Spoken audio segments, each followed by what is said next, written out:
Welcome to Relationship Modality and Decision Making, Chapter 11 of Economics, Time, Mind, and Spirit. First, we'll consider economic relationship between a person and things. Volra, an economist from the late 19th century, wrote that a person is self-determining and that a thing is not self-determining. So what are some examples? Well, an entrepreneur and resources, a consumer and their goods, services, and experiences, a bank and money, a worker and what they produce. So a person decides or chooses how a thing will be used, exchanged, or disposed of. Right? What about economic relationship between persons? Theoretically, if a person is self-determining, they cannot be forced to do something they do not choose to do. Is that the same as doing something they do not want to do? Well, based on what we've talked about before, no. So in real life, the economic relationship between persons is based on affluence and political authority. And as some people might say, some persons are more equal than others. Some examples of economic relationships. Well, there's the employee and the employer. What's going on? It's an exchange of money for work. There's the consumer and retailer. That's the exchange of money for a product.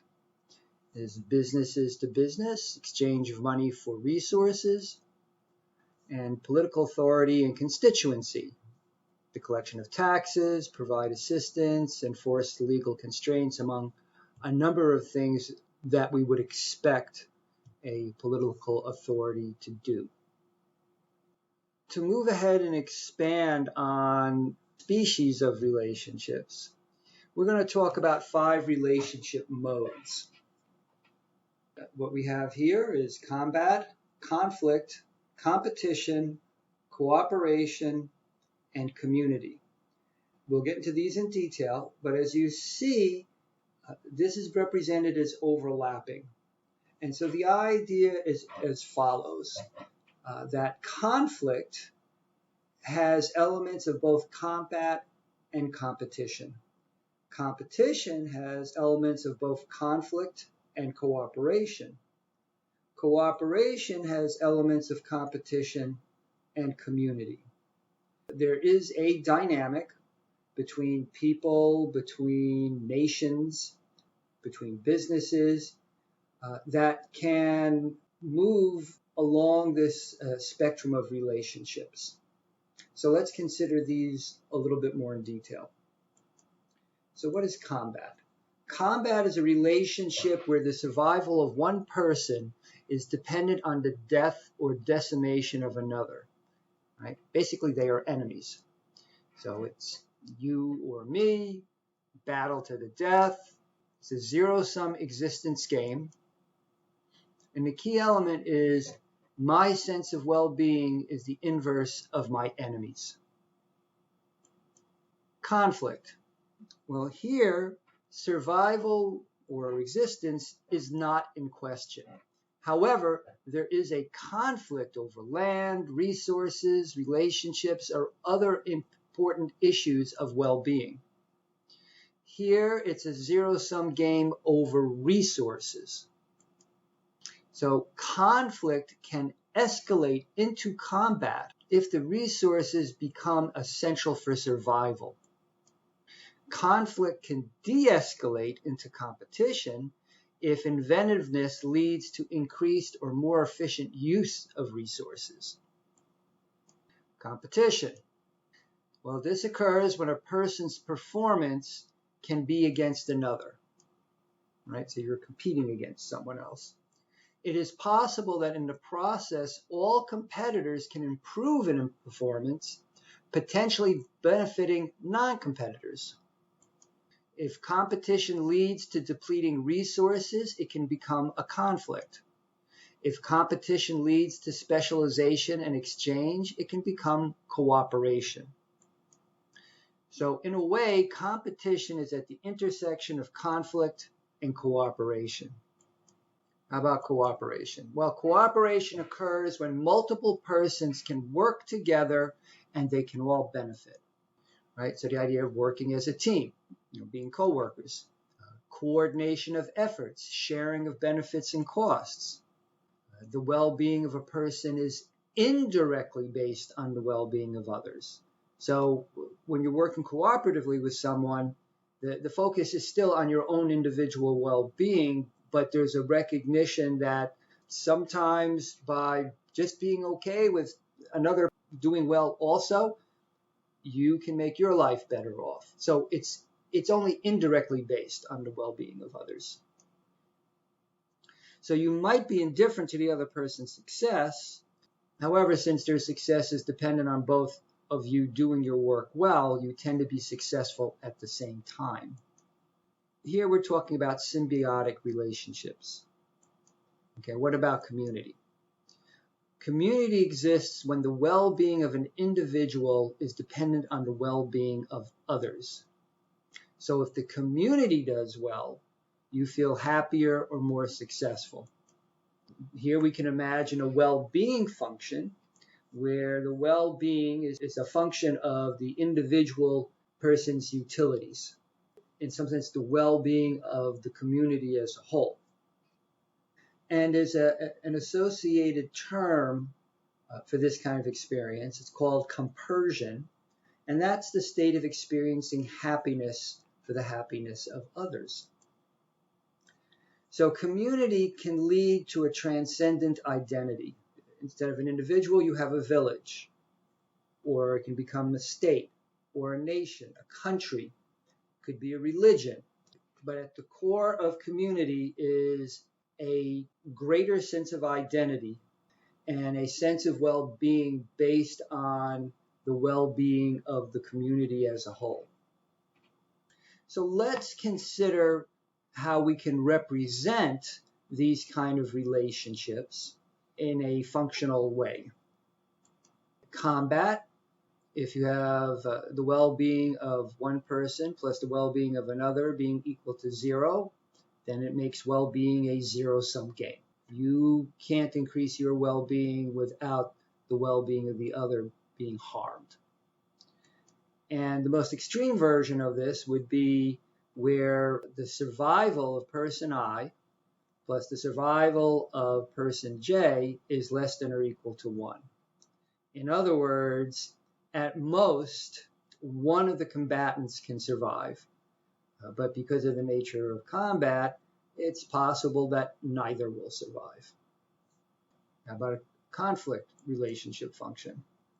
Now we're not talking about the well-being or survival. Now we're talking about a conflict over resources. So one way of representing this is the amount of resources that person I has plus the amount of resources that person J has to be less than or equal to a fixed amount of the resource R. So resources cannot be shared. Important here is that how conflict is resolved impacts the quantity of resources available. In terms of development of human social relationships and contracts and such, the movement away from continuing battle in order to get the resources from someone else, moving it into conflict or competition in a marketplace is in many ways a big improvement, because if the focus is now on not killing people or destroying their property, you're not wasting so much in the way of resources in order to settle who gets what. If you're not using as much of the resources to decide who gets what, that means there's more left over. And so there's a potential by changing how you settle conflicts that both can end up being better off than they started or they would have been otherwise. All right, what about competition? Well, in this case, the well-being of one person I, will be a function of the ratio of how much one person has relative to how much another person has. And so Q here is the amounts produced, the amounts consumed. But the main idea here is that for the well-being of I to go up, they either have to get more product, more consumption, while someone else stays the same, or if the first person stays at their quantity, then the other person has to produce less. So in this case, well-being depends on how much a person produces or consumes relative to another. Okay, how about a cooperation relationship function? Well, in this case, if X represents the outcome based on the resources available, the amount produced, given the whole resources, if there's a relationship, will be greater than each individual would have produced with their own resources, kind of reminiscent of increasing returns to scale. Okay, so production is greater with cooperative behavior. And how about a community relationship function? The well-being of the individual I would be a function of QI, what they're consuming or producing, and the well-being of someone else. And since there's a positive relationship between the well-being of someone else, the well-being of the first person, that is a community type relationship, right? There's a compersion. So the well-being of the individual is directly impacted by the well-being of others in society. And that's the key. It's the well-being is directly impacted. All right, now let's consider spectrum of identity. Communal relationships generate a new economic person, right? It's a different identity of expression. And this harkens back to Wilber's notion of holons, the holistic identity from which the world is viewed. Communities as a whole can become combative. In other words, within the community, there may be conversion, the sense of camaraderie. But multiple communities could actually be in combat, or conflict with each other. This is the nature of camaraderie of soldiers in wartime. If you're fighting for the same country, the same nation, you have an enhanced sense of camaraderie with your fellow soldier. But you're certainly in a combative relationship with soldiers from the other country.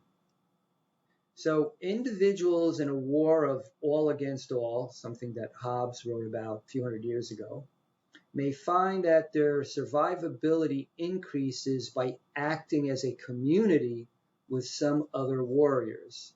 Once this happens, that creates a lifetime bond of those whom fought together, right?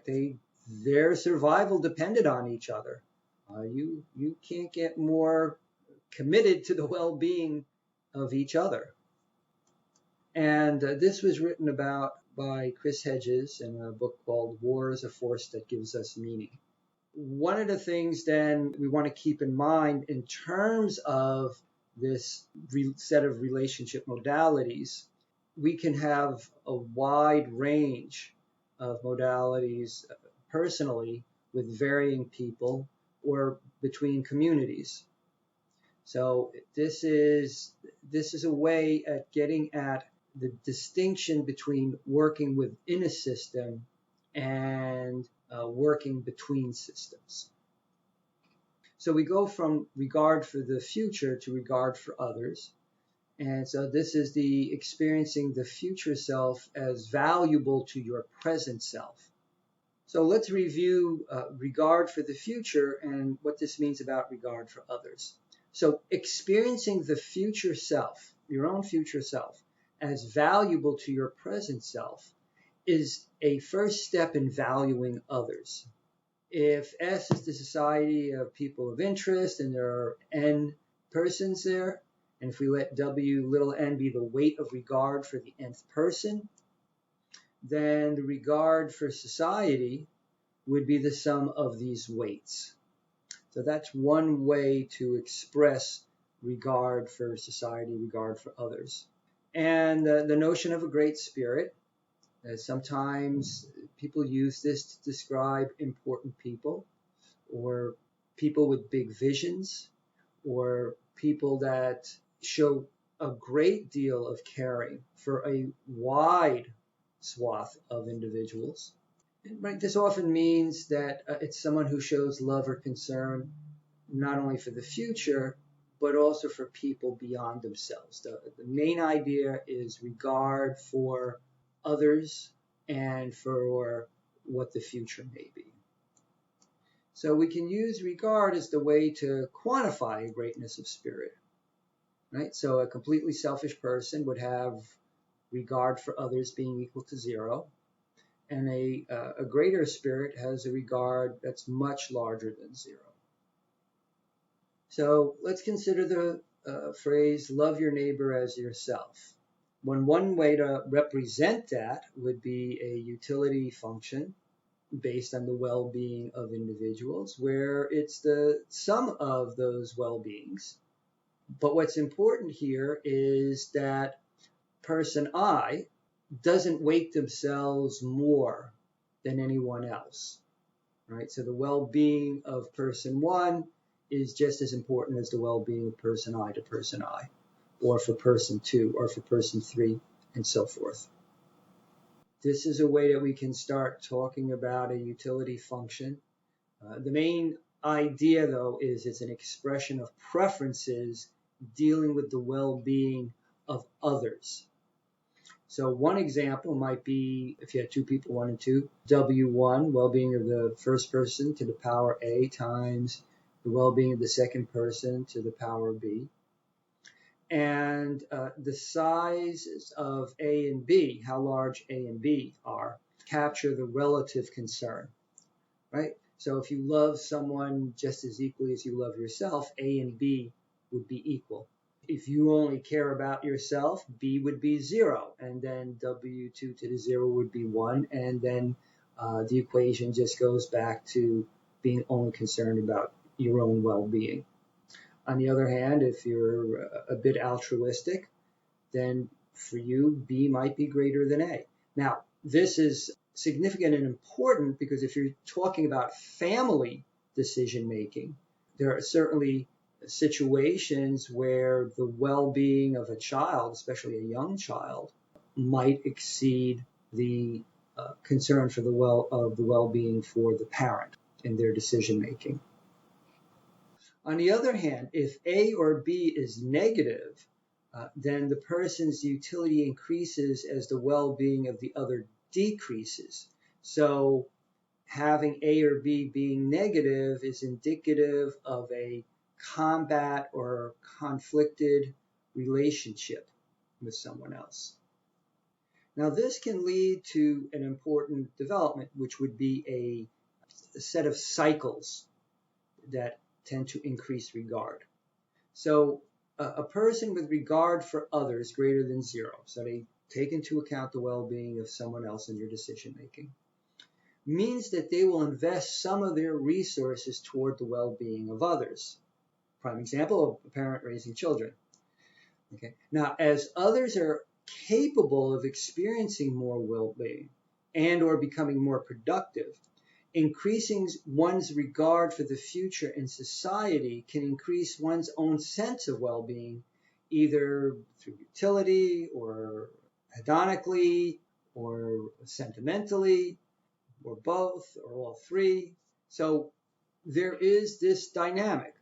We had the issue of the myopic trap, where by not caring enough about the future, you make choices that make the future look even more bleak. And in the process, you start ignoring that future more, and so you become more and more myopic. The idea here is if you start off with a positive regard for others, and that means you actually invest or you support their well-being, and they start doing better, then you could have a virtuous cycle, right? Where now you're more willing to have your own sense of well-being be influenced by their well-being because they seem to be doing better as well. And so through repeated cycles, regard can grow. This is one way the notion of spiritual growth within the language of economics and decision making can be understood. Might even use the phrase there's an upward spiral in spiritual development or psychological development. And as we've mentioned before, the notion of infinite regard, except now instead of talking about past and present, we can talk about an equal weighting for all people, which would then, at least theoretically, include their past and presents as well. And so this is a step toward transcendent decision making for a society. Right? So if we want to try to capture that notion of a higher calling, a higher purpose, this is one way to get at it. Right? So it's as if it's a divine decision maker. There are some important feedback mechanisms, as I was mentioning before, with respect to social choice. So there are many persona we can experience through, right? We could be strong or weak. We could be giving or taking, subjective or objective, creative, destructive. Right? That's not exhaustive. Let's just get it going.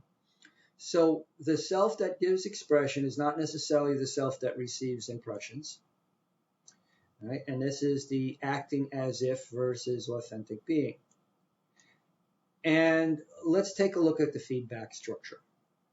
So if we start at the top, who we choose to be affects the choice we make. Right? So who we choose to be, that impacts on our external preferences and on our endogenous constraints, and that affects the choices we make. However, the choices we make affects how others see us, right? So if we start acting differently, people will look at us and go, oh, well, you're not acting the way you used to.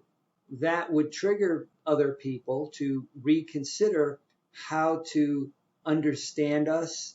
It might revise their predictions about what we will do in certain situations.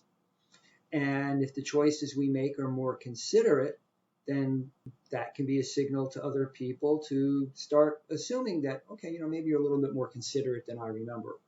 On the other hand, if you do something that's harmful to someone else, even if it could be understandable that this was just a terrible situation and no one was going to get out unscathed, and you made a choice to protect yourself and your family. Well, even if it was understandable, if you can get the rationality behind it, that choice still affects how other people will see you. Because now they may not be able to feel so comfortable relying on you to not hurt them. Okay, even if it's an extreme situation, it's understandable. There's still the emotional residue of the fact that you actually hurt them. So how others see us affects the choices they make. Okay, no surprise. Other people have their own internal environment. And so we are part of the external environment for other people. If they understand us differently, they're going to make different choices. However, the choices they make affects who we choose to be, right? So if someone gets defensive, someone doesn't, treat you as well, for whatever reason, ourselves may make different choices about how much time to spend with them, how much to share with them, how close to be. Right? In other words, are we going to continue to be a friend, or are we just going to be, I know you, an acquaintance? And then that gets us back to the top. It's useful to be aware about this feedback structure with social choice and decision making, the nature of dynamic preferences, some might say, situational ethics, updated morality, what the acceptable alternative set is. It's this feedback structure that we need to take into account as we attempt to predict what might happen to a society in the future or a community in the future. And also, what might be necessary to mitigate the decohesion of a society. All right, so what about relation type and realms of consciousness? This is just a suggestive way to associate different types of ways of connecting or acting with people. So if we look at the realms of consciousness as the physical, emotional, rational, and spiritual, some might refer to it as body, heart, mind, and spirit, what do we see? Well, that first line suggests that, well, at the physical level, it could be a sexual relationship. But at the emotional realm, it would be romantic, right? So the two are not the same, but they often go together. Then if it's not so much an emotional connection, it may be a type of intimacy of minds, right? An understanding of each other. And then from a spiritual standpoint, the sense of well-being or concern for someone else might be understood as love, as an agape sense of love. Maybe at the physical level, it's about play, right? Playing sports together, playing music together, going to movies together. So at the physical level, it's doing something enjoyable together. At the emotional level, it may be an expression of affection. You like someone. In the realm of the rational mind, it might be communicating confidences. And at the spiritual level, it would be a relationship of friendship. That's the guiding internal preferences driving how you interact with someone. It's coming out of friendship. Maybe you're running a business. That's what's occurring at the physical level. Well, emotionally, there would be a sense of commitment, right? You're going to do your job and you expect them to do their job. And that's what's driving you emotionally. At the rational level, it's about planning. What is the spiritual connection? It's partners. You're working together. What if the physical activity is studying? Either reading a book or doing online homework and such. The emotional element would be openness. In order to study and to learn, one has to be open emotionally to have things come in, right? You can't be defensive. You can't be looking at something and going, you're trying to mess with my mind. So from a rational perspective, this is learning. That's what's going on with the mind, learning. And at the spiritual realm, it is the being a student. This is, again, not exhaustive. This is just suggestive. You might want to just think of examples for yourself of how these different realms show up for different type of activities. The next thing we want to look at is game theory and the mind of others. So if we're dealing with relationship modalities, we're dealing with relationships, then we're dealing with the relationships between minds as well. So game theory is an approach to understanding strategic behavior where one person's decision is influenced by expectation of another person's decision based on the interdependence of outcomes. So the key here is that how well you do with the choice that you make depends on the choice that someone else makes. And this is originated with John Nash. He was the lead character in A Beautiful Mind. And he's attributed with what's called the Nash equilibrium solution, which basically said what we can anticipate is that each individual person will make choices that are in their own best interest, given what they expect someone else to do. One example of where relationships can go awry is called the prisoner's dilemma. Let's consider the components of a game. In game theory, there are the players. And who are the players? They are the decision makers. That's what's going on. They're deciding a strategy. Then there's the strategies that they're choosing from. And then there's something called the payoff matrix.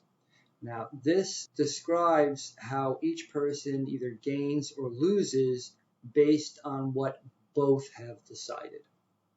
In the case of a prisoner's dilemma, the big question here is the strategy of do you confess or don't confess? We have two players, there's Betty and Al. They each have two strategies to consider, either don't confess or confess. And notice what goes on. If both people don't confess, they each end up with 1 year in jail. If Betty doesn't confess, but Al does confess, well, then Al benefits by having a shorter jail sentence, but Betty ends up with a much longer jail sentence. On the other hand, if it's Betty who confesses and Al doesn't confess, then it's flipped around. She'll get the shorter jail sentence and Al will get the longer one. But if they both confess, they're going to end up with 3 years each. Notice what's going on here. If you first look at this from the outside, you might be thinking in terms of, well, how do you minimize the total amount of jail for both Betty and Al? And you look at it, well, it's obvious neither should confess, right? Because then between the two of them, it's 1 year each, that's 2 years. But if you add it up in any other case, it would either be 5.5 or 6 years. So it certainly seems like, from the standpoint of the sum of the total time in jail, Betty and Al shouldn't confess. However, if you take a closer look, what do we see? If Al doesn't confess, Betty is better off confessing. If Al does confess, well, Betty is also better off confessing, right? So if Al doesn't confess, Betty would have less time in jail by confessing. It's 1 year versus 6 months. If Al confesses, she's looking at 5 years or 3 years, and so by confessing, she would only have 3 years. It seems Betty would confess.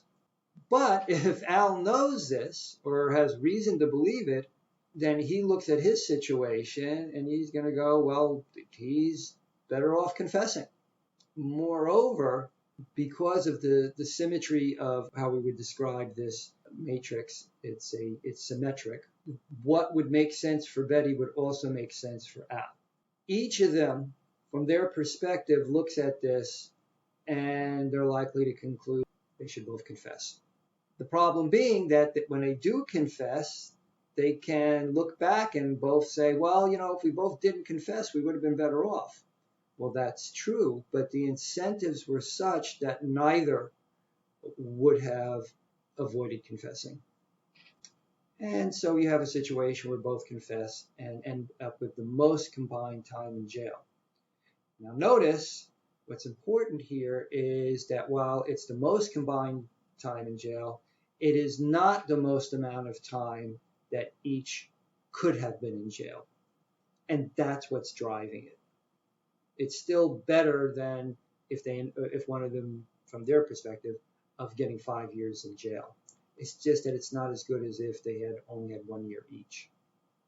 What types of games? Well, something that we've mentioned before and are likely to have heard of, the zero-sum game. So the zero-sum game means the amount won by one is the amount lost by the other. Then there's a single game. This is a game that's played only once. In contrast to that is a repeated game. Here, it's a game where the players will interact with each other many times. So the results, the optimal strategies that you get would be significantly different in a repeated game than a single game. Because in a repeated game, there's learning, there's reputations, right? So in a single game, you could picture someone who's a vendor in a different country that you're going to visit as a tourist. They don't have any reason to believe that they're going to see you more than once. So that will leave them with a different take on what to sell you, what to charge you, because if they're only going to play once, then their ability to benefit or profit from playing that game once means they're trying to get the biggest gain up front. And so reputation and learning is not an issue in terms of how you relate to each other. But let's say it's not a tourist situation, it's a business relationship, and you're expecting to do business with them for years to come, then it becomes worthwhile, certainly early on, to behave in ways that generate trust and predictability and a positive reputation. because as we can see in the Prisoner's Dilemma game, if this was going to be a game that they were going to play over and over again, now all of a sudden it might be advantageous to try not confessing up front. Because if you both not confess, then you've learned something about each other that you can use going forward to reduce the overall cost between the two of you. Let's consider a game theoretic framework for a strategy of the type of decision making or expression. So here you have two individuals, Jan and Pat, and instead of it being a strategy of a particular behavior or particular action, this represents how they will make decisions. Will they make it emotionally? Will they make it rationally? Now, I haven't filled in the gains and losses. That would be based on the specifics of how they're relating to each other and what they're trying to do. But this is the way to set it up in a game theoretic framework. Implication being that if it's a single game, well, maybe being emotionally expressive is how you get the most out of the moment. Or maybe being completely coldly rational and not showing any emotion is how you get the most out of the moment. But it's also just as possible, okay, that by being emotional in the moment, you end up burning bridges. Whereas if you're being cooler, expressing rationality, that might be encouraging of the other to also think in long term. And if it's a repeated game, then it becomes mutually advantageous to think about the benefits over a longer period of time. So this is one way we could set it up to capture where the strategy is not a specific behavior, but how to make decisions. So then I'll leave this as a question to consider. How could we represent various relationship modalities in a game theoretic framework? Take a look at kind of functions we were using and how could you represent the different types of relationships, right? So if Jan and Pat are in a combative relationship, what might this look like? Okay. What if they're in a cooperative relationship? What might the gains and losses look like? That is the end of the relationship modality and decision-making chapter. Our next chapter will be on sustainability.